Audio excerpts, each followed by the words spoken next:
Hi, both. Welcome to the Finite Podcast. Steve, welcome back. It hasn't been long since I spoke to you.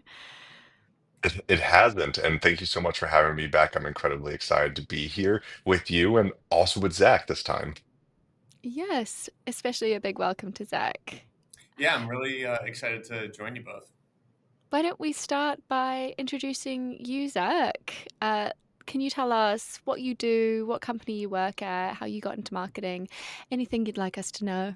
Absolutely. So, Zach Golden, I'm a director at Anova Consulting Group, and Anova is a B2B voice of the customer research and consultancy. So, what we do is we focus on helping our clients better understand what the marketplace really thinks about them. So, in new business situations, we do win loss analysis. In situations where our clients want to better understand what their existing customers think about them, we can do customer experience research. If our clients lose some customers, we can do churn or departed client analysis. We just try to do a few types of research really well, but they all regard market intelligence, voice of the customer research. And I'm in year 11 at Anova, so I've basically spent my entire career doing this. And so what that really means is I've spent the last decade partnering with companies of all sizes, stages, and industries to really help them better understand marketplace perceptions of them. So excited to join you and share some of those findings and best practices with your audience. Awesome. Sounds really interesting. And yeah, I can't wait to hear. You're in New York, yeah? Or I'm in Boston, actually. Boston. Yep. Cool. And Steve, you're in New York, yeah? I am close enough to Boston, though. Short Okay. train Could be ride. further. Awesome. I'm sure some of our listeners will remember all about you, Steve, but just in case they don't or they didn't listen to that episode, could you give us a little quick recap of who you are and what you do? Yeah, absolutely. I've been in the financial services industry for over 15 years now, which is almost, it's crazy to date myself in that sense, right? But it's always been a story of evolution from the time when I was at Citigroup in a rotational program to where I am at one of Wall Street's largest wealth management firms, leading off on their B2B equity compensation marketing team, which is inclusive of four verticals being acquisition, client marketing, events and experiences, communications. That's all wrapped in market intelligence to influence much of what we do. But I've always been in the space of marketing. I always have loved the B2B side of things. So for that, that's a little background on me, and I'm really excited to tell the story of how Zach and I have been partnering together over the last few years, but then also to talk about how market intelligence has influenced so much of what we've done and continue to do on the marketing side of things. Perfect. You read my mind. I was going to ask, why are we all here today? You've given a little bit of an overview that you work together to find nuggets of market intelligence for where you work, Steve, Morgan Stanley, using Zach's consulting firm. So we're going to be talking a little bit about that. We're going to see if I'm going to see if I can get any kind of specific insights to see if our audience can gain a little bit of inspiration for their own strategies, I guess, because everyone could do with a little market intelligence. So let's start by looking at some trends in marketing for 2025. Zach, sorry, Steve, I know that you have some thoughts on this. Could you please start us off? Yeah, absolutely. In this case, like if we start off broad, then at least we could start to narrow in on how all this comes together from trends to marketing strategy to market intelligence. And listen, I'll say a few things that many that may be listening in already know. When you think about trends for 2025, I'll put it into four big buckets. The first one is not surprising by any means. It's AI and automation.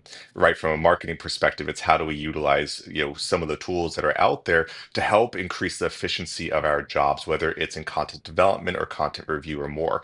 That's been like the baseline for the last year. When I look out, or when anyone looks out to the core, over the course of 2025, it's how do you start to use agents, which is right, it's new, right? Agents or operators to be able to do more and get further faster. So that's a big theme being AI and automation. A second thing that's very big is personalization. Personalization is something that we've always talked about within marketing. There's different levers to pull to make sure that you're engaging with certain audiences in a way that they like to consume information or utilizing their name and titles and companies. But when you think about the audience that you're speaking to, right? Especially from a B2B perspective, you're thinking about the decision maker in many ways. So how could you take personalization and then roll it out across executives in many ways? In fact, some of the research that we've recently done around executives has shown that there's not a one size fits all. Executives still desire education. They still desire advice. They still have the same needs as all of us. They just happen to be in a senior level and a very senior level of role, but they also require personalization. The third being data-driven approaches, right? This is incredibly important from a B2B marketing perspective. And Jody, you spoke about this a little last time. How do we utilize ad tech to be able to understand intent of corporates to make a purchasing decision? That's great. Intent was very much 2024, but now it's intent to signal in 2025. How can you take some of that data that you're gathering and then append first party data to it to get those signals? And the last, and then I'll pause, is influencer marketing, or actually I'll say your industry movers. How could you utilize partnerships with third parties, with clients, with senior executives at corporates to help further the mission of marketing? There's nothing more powerful than having a sort of social proof, to be able to tell your stories. And that's where industry movers really come into play. But this is the point that I make. Industry influencers are those that are boots on the ground versus some of your content creators or content influencers that may not be as close to the things that we're trying to do.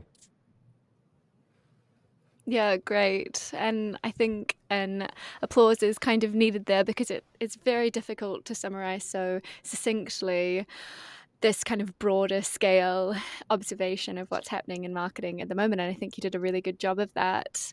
I'd love to know how you're working with all of those trends. I think particularly personalization, because it's so much more than just a personalized name on an email, isn't it? People often get it wrong. They think that it's the content that needs to be personalized, but it's actually the strategy and the tactics that you use. So I can't wait to uncover more of that. And I'm sure there are lots of market intelligence insights in the mix there to help inform those decisions. A hundred So percent. yeah. So with these trends that you've just outlined, Steve, can you tell me a little bit more about how market intelligence is involved in those? Yeah, absolutely. And right, it's a kind of understanding what's happening broadly to then narrow in through market intelligence. And there's nothing more powerful than having a robust global market intelligence program that listens from the marketplace to prospects and to clients. And that's really where this conversation is, comes to life with Zach.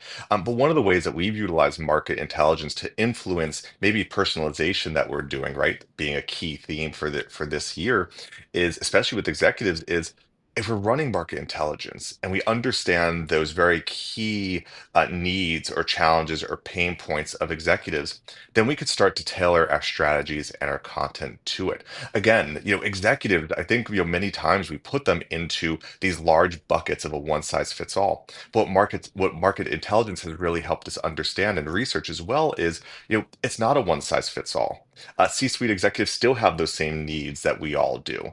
It's being able to identify those needs at the senior level, but then maybe even understanding to an industry level. Are there differences of, let's say, a technology executive versus a healthcare executive? Now, you can make that argument that technology is thinking a lot about automation. Healthcare may be thinking more about regulation. Of course, regulatory goes across both, but just what's top of mind for them. And that's where this market intelligence program, and that's where Zach and the team has been so helpful in helping us to understand not just how we're doing in the marketplace and with prospects and clients, but then also what are the insights that we need to know? What is the why behind it? How do we tie it to marketing strategy? So that's all really come together in a really nice way to help bring, not even bring, but help to optimize our marketing strategies as we move through this year. Interesting. Yeah, I definitely think I joined marketing post bucketing execs into ties up stiff briefcase in hand serious logical people. I think when I joined we were starting to realize that they're also humans, emotional beings making decisions for the benefit of them and their companies is in one. So I'm interested in that kind of like stereotype that happens, and I'd love to know like how you further segment exec. So you've already mentioned sector, but how do you kind of understand the nuances of each person and each account that you might be going after? Sure. So I think it's evolving, right? There's research we're doing right now to be able to understand an executive from a B2B perspective, right? The individual that makes that purchasing decision or influences it, but then also that executive as an individual, right? He or she has wealth that they're looking to put into action. Okay, but then what's the correlation between them? Because right, a happy executive, right, a happy Jody, the CEO of the Jody Corp, will hopefully still be a happy individual, right? But then it's that correlation between them. So it's understanding sector, it's understanding those ties between Jody as that CEO, right, that B2B side, but also her needs on the B2C side of things. What bucket of wealth does she fall into? Is she ultra high net worth, right? Is she high net worth? Is she mass affluent? And then making sure that we're tailoring our needs and messages appropriately to it, right? Think about family offices. Family offices is really, related to the ultra high net worth side of things. But maybe more to the ground from a mass affluent perspective is what are your general needs? What is that big purchase that you're looking to make, and how can we help you? So sector is one, that's critical, that's incredibly important. The needs of a B2B executive, regardless of sector, important, but then also the individual needs, and all that ties together in many ways. Interesting.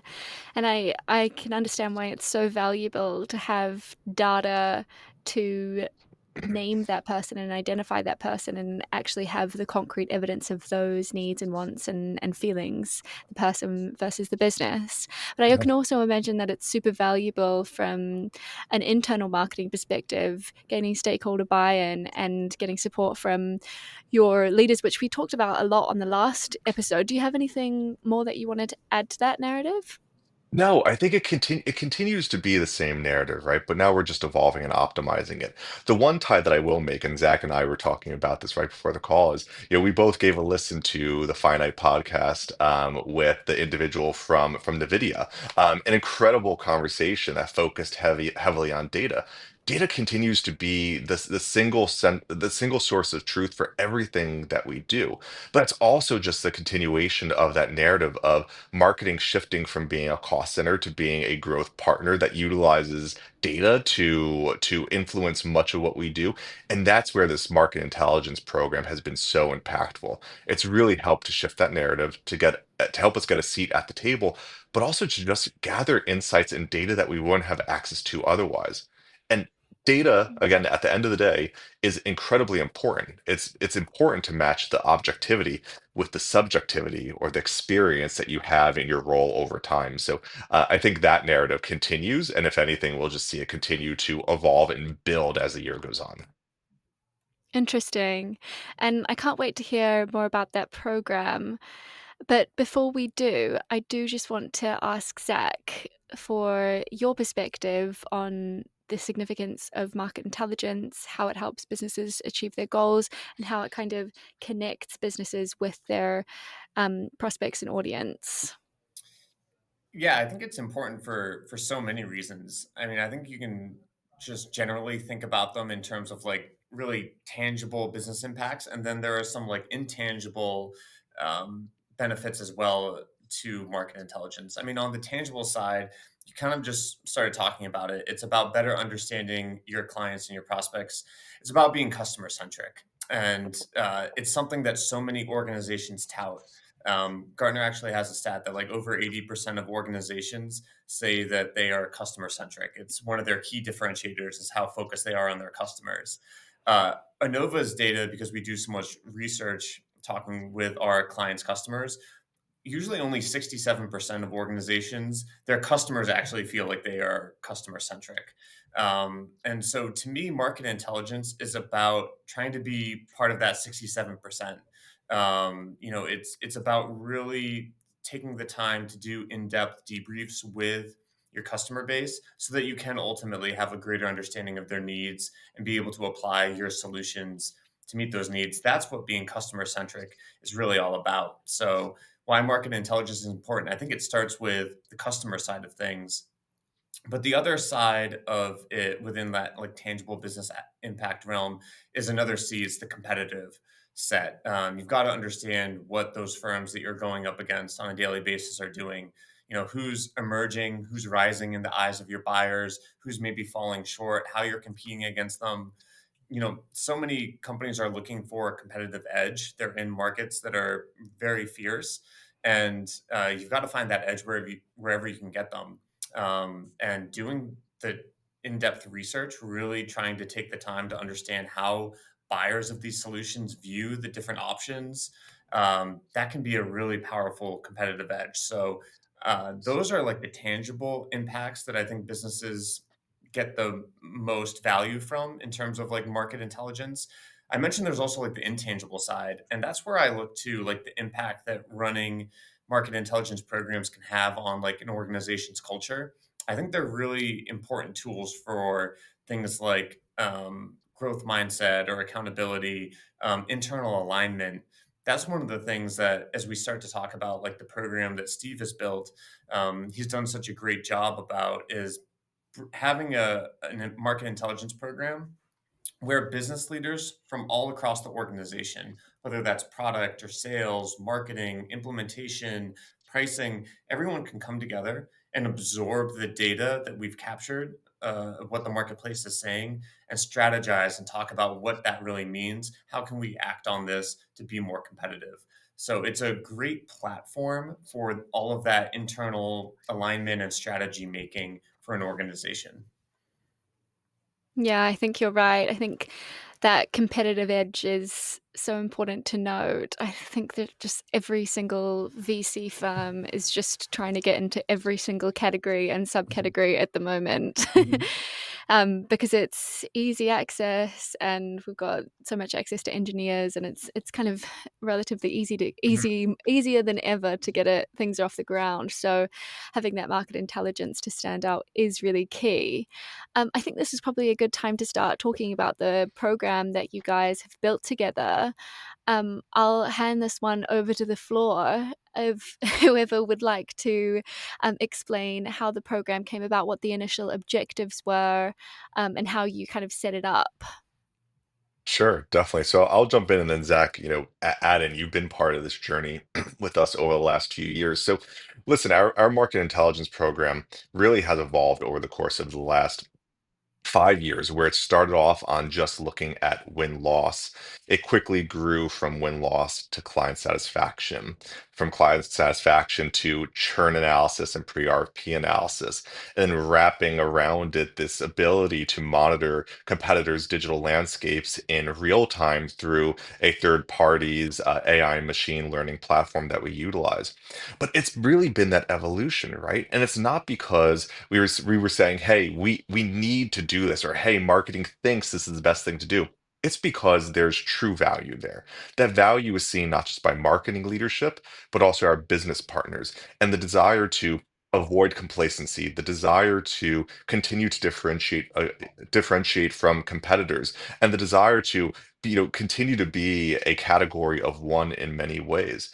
And maybe the thing that I would say that is really the main driver for this is, you know, a competitor only needs to make a few billion dollars of investments to either catch up to you or to overtake you, right? We're always looking to stay ahead. So if you're not listening and you're not using partners to listen, then you're not going to have that edge. You're not going to maintain that edge. And that's really been how the program has come together. But it's only been possible through third parties. And those third parties have helped us gather some of that unbiased feedback that, frankly, we wouldn't be able to get ourselves, not because we don't have the resources, right? That's not the problem. It's because clients, even prospects, are just maybe more open with a third party. And that's where, Zach, I think that's a perfect segue for you to be able to talk a little bit Mhm. about, how we've gone from this kind of this growing program, but then also how we put it into how we kind of mobilized against it with you. Absolutely. So Steve has hit on a few of the key points. I mean, you want a mechanism for collecting in-depth feedback. There's a spectrum of options for collecting market intelligence. If you're trying to collect the direct feedback from your customers, you can send them web surveys and try to collect some data that way. But I would argue the most bang for your buck is going to be from doing in-depth interviews and really going deep and qualitative. And on that spectrum, you can do those in-depth interviews with someone on your team, and they might have really strong product knowledge, but they're not going to be in that unbiased position where the person you're trying to collect feedback from is really going to want to open up to them. So that's where Anova comes in as an independent third party and can really capture that unbiased feedback that is going to be most impactful for our clients. And as we've been in this position of collecting feedback, to Steve's point, and how you connect market intelligence to the growth drivers of the business, is you have to have that strong partnership with business stakeholders to understand kind of where the puck is heading, and then align that research that you're doing to where you want to go. So we started out in our partnership focused on new business discussions, so doing win loss analysis, trying to get a sense of how the team was going to market and what logo acquisition looks like. But as things like customer retention, customer acquisition, customer account growth, cross and upsell have become really top of mind. And that's what we see across a lot of B2B organizations right now, is that new business pipeline may not be growing where they need to. So there's really this enhanced focus on keeping the accounts that you have and growing them.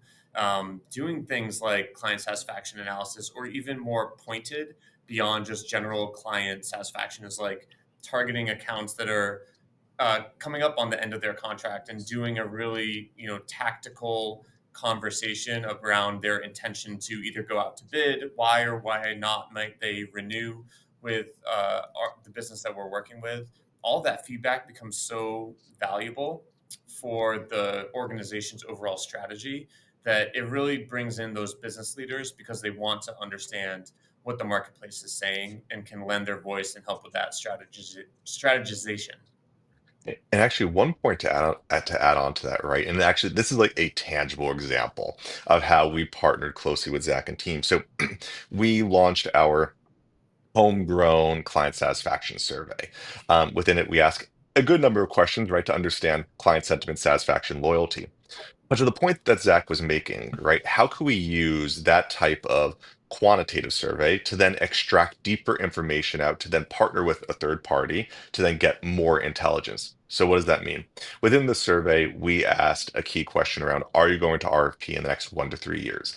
If the answer was yes, we then asked why. Was it because of servicing issues, product issues? Is it just routine RFP processes, if you will?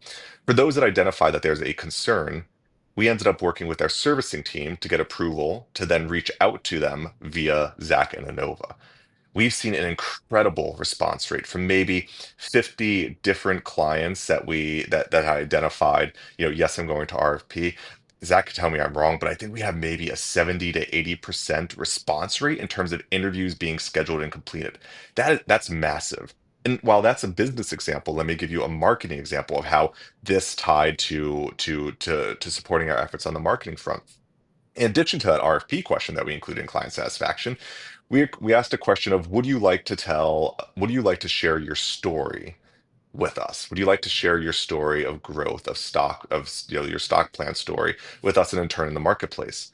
Of those that answered yes, we've already gotten 10% of those raising their hand to create a case study. There's nothing more powerful than having case studies in market to bring to life your product, your solutions, and the ways that you help corporates. But again, if we didn't include this question within our market intelligence program in our client satisfaction survey, we would have never identified this group of clients that want to tell a story. So, like giving two tangible examples of how we supported the business, but also supported ourselves within marketing. Yeah, really interesting, especially that question, that very specific question that alludes to a lot of sincerity that I think a lot of market intelligence misses these days. I think you buy a pencil on Amazon and you're asked to fill out a short survey or do a review about it. Like you walk into a shop and you're asked to review the service there and the experience, and you feel bombarded and you feel like it's almost like an added labor on being a consumer, and we already have enough.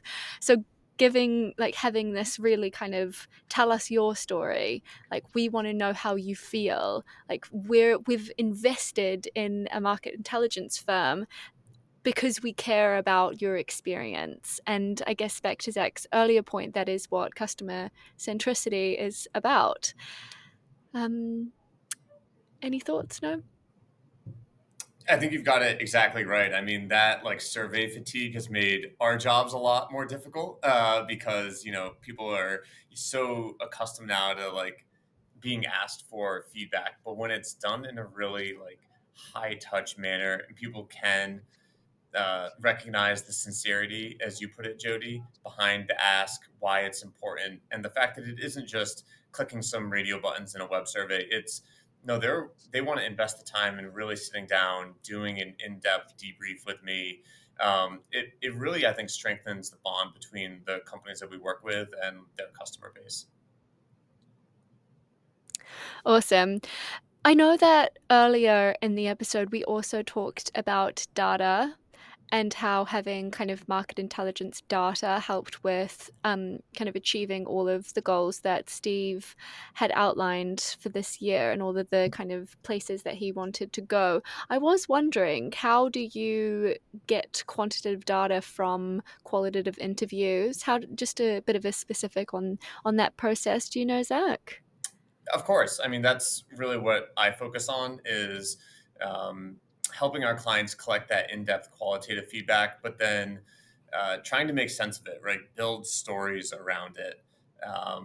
And sometimes that comes from like quantifying the qualitative, what percentage of the time did an interviewee mention this or that? That's part of it. That we try to kind of get a sense of what the overall story is for our clients.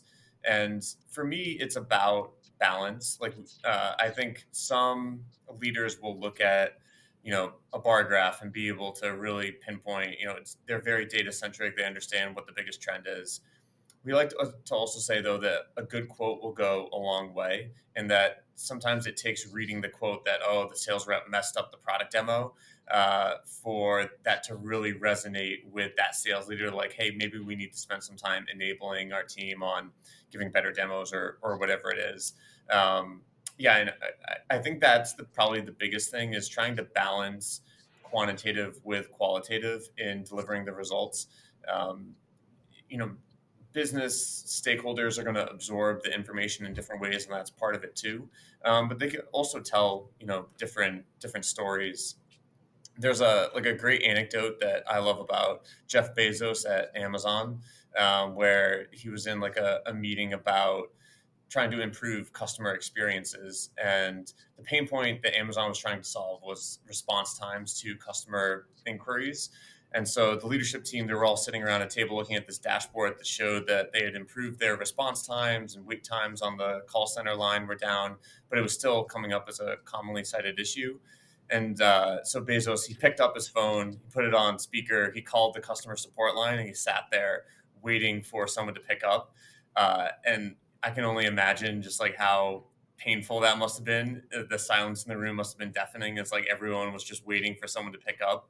And I forget if he eventually like hung up or someone eventually clicked in, but it was way past, the time frame that the dashboard said was the average response time. And the takeaway obviously is clear that, hey, like the data may be saying that we improved in this, but the anecdote is that we still need to be better. And so I think Mm. it does speak to like the power of combining quantitative data with qualitative anecdotes and storytelling. You ultimately want to get to what you think the closest thing resembling the truth is, and usually it takes like some form of both types of data to accomplish that.